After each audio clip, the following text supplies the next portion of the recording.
Clip number 320۔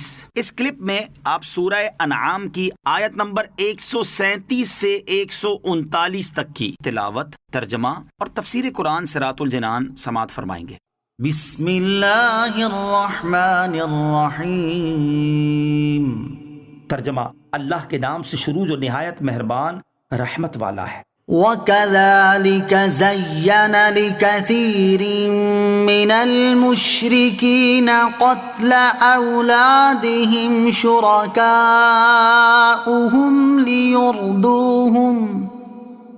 لِيُرْدُوهُمْ وَلِيَلْبِسُوا عَلَيْهِمْ دِينَهُمْ وَلَوْ شَاءَ اللَّهُ مَا فَعَلُوهُ فَذَرْهُمْ وَمَا يَفْتَرُونَ۔ ترجمہ، اور یوں ہی بہت سے مشرکوں کی نگاہ میں ان کے شریکوں نے اولاد کا قتل عمدہ کر دکھایا ہے تاکہ وہ انہیں ہلاک کریں اور ان کا دین ان پر مشتبہ کر دیں، اور اگر اللہ چاہتا تو وہ ایسا نہ کرتے، تو تم انہیں اور ان کے بہتانوں کو چھوڑ دو۔ وَكَذَلِكَ زَيَّنَ، یوں ہی عمدہ کر دکھایا۔ اس آیت میں کفار کی دوسری جہالت بیان ہوئی، چنانچہ فرمایا کہ یوں ہی بہت سے مشرکوں کی نگاہ میں ان کے شریکوں نے اولاد کا قتل عمدہ کر دکھایا ہے۔ یہاں شریکوں سے مراد وہ شیاطین ہیں جن کی اطاعت کے شوق میں مشرکین اللہ تعالیٰ کی نافرمانی اور اس کی معصیت گوارا کرتے تھے، اور ایسے کبھی اور جاہلانہ افعال کے مرتکب ہوتے تھے کہ جن کو عقل صحیح کبھی گوارا نہ کر سکے، اور جن کی قباحت میں ادنا سمجھ کے آدمی کو بھی تردد نہ ہو۔ بت پرستی کی شامت سے وہ ایسے فساد عقل میں مبتلا ہوئے کہ حیوانوں سے بدتر ہو گئے، اور اولاد جس کے ساتھ ہر جاندار کو فطرتاً محبت ہوتی ہے، شیاطین کی اتباع میں اس کا بے گناہ خون کرنا انہوں نے گوارا کیا اور اس کو اچھا سمجھنے لگے۔ خلاصہ یہ کہ انہوں نے اولاد میں بھی ایسی ہی تقسیم کر رکھی تھی کہ لڑکے کو زندہ رکھتے اور لڑکی کو قتل کر دیتے۔ شیطانوں نے یہ سب اس لیے کیا تاکہ وہ انہیں ہلاک کریں اور ان کا دین ان پر مشتبہ کر دیں۔ حضرت عبداللہ ابن عباس رضی اللہ تعالیٰ عنہما فرماتے ہیں کہ یہ لوگ پہلے حضرت اسماعیل علیہ السلام کے دین پر تھے، شیاطین نے ان کو اغوا کر کے ان گمراہیوں میں ڈالا تاکہ انہیں دین اسماعیل سے منحرف کریں۔ وَلَوْ شَاءَ اللَّهُ، اور اگر اللہ چاہتا، یہاں چاہنا بمانا ارادہ کرنا ہے، نہ کہ بمانا پسند کرنا۔ پسند کرنے کو رضا کہا جاتا ہے۔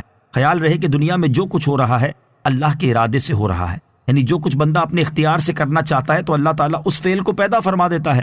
تو یوں فعل آدمی کے اختیار سے ہوتا ہے، لیکن یہ یاد رہے کہ اللہ عز و جل صرف نیکیوں سے راضی ہوتا ہے، نہ کہ برائیوں سے، لہٰذا آیت پر کوئی اعتراض نہیں۔ وَقَالُوا هَٰذِهِ أَنْعَامٌ وَحَرْثٌ حِجْرٌ لَا يَطْعَمُهَا إِلَّا مَن نَّشَاءُ بِزَعْمِهِمْ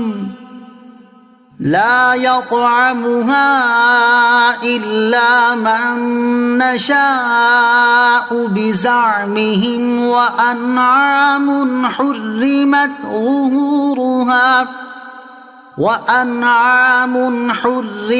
ظُهُورُهَا وَأَنْعَامٌ لَا يَذْكُرُونَ اسْمَ اللَّهِ عَلَيْهَا افْتِرَاءً عَلَيْهِ سَيَجْزِيهِمْ بِمَا كَانُوا يَفْتَرُونَ۔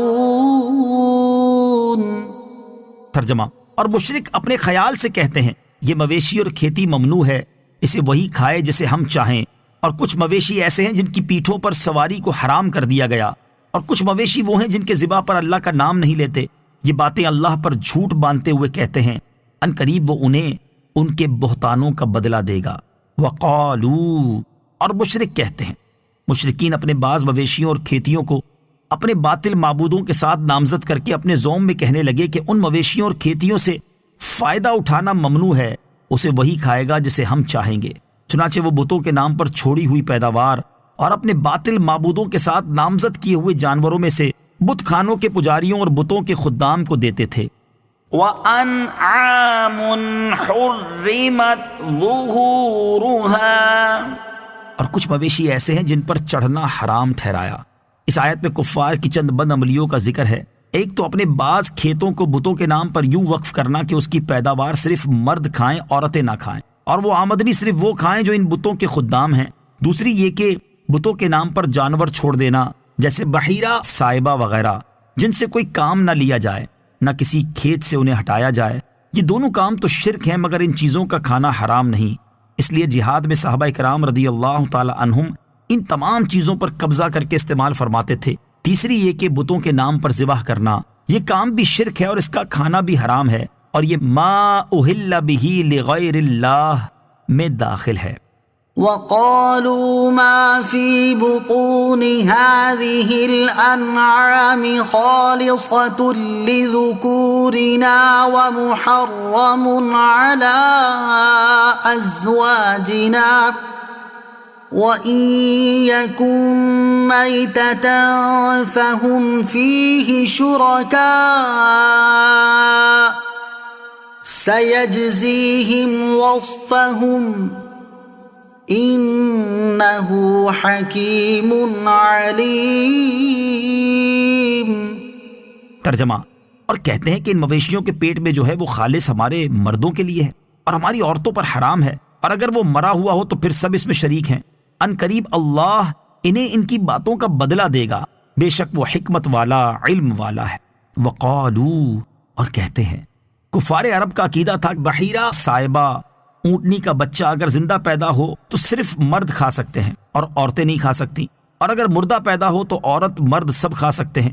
اس آیت میں ان کی اس عقیدے کا ذکر ہے اور اس پر سخت وعید